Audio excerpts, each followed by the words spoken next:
আপনার ভিতরে ঈমান আছে কিনা আপনি কিভাবে বুঝবেন? এর ৫ টি আলামত আছে। নাম্বার ১, আপনি যদি একটু গুনাহ করে ফেলেন, আপনার কাছে মনে হবে আমি অনেক বড় একটা ভুল করে ফেলছি, অনেক বড় একটা গুনাহ করে ফেলছি।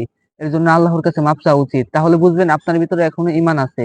নাম্বার ২, আপনি যদি নামাজ মিস করেন, এক ওয়াক্ত নামাজ বাদ দিয়ে দেন, তাহলে মনে হবে জীবনের অনেক বড় একটা জিনিস চলে গেছে আমার কাছ থেকে। আপনার সারাটা দিন টেনশনে কাটবে। আর মনে হবে আজকে কি জানি একটা বাদ দিয়ে দিছি। তখন বুঝবেন যে আমার ভিতরে এখনো ঈমান আছে।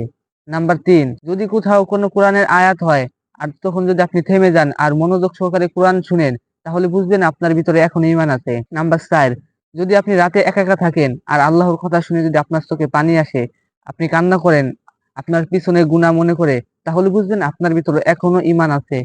এবং সর্বশেষ নাম্বার ৫, আপনার যদি পিছনের গুনাহ মনে পড়ে এবং আপনার অনেক খারাপ লাগতেছে আর মনে হইতেছে আমি আজকে থেকে ভালো হয়ে যাবো, তওবা করব, ৫ ওয়াক্ত নামাজ পড়বো, আল্লাহর ইবাদত করব সবসময়, তাহলে বুঝবেন আপনার ভিতরে এখনো ঈমান আছে।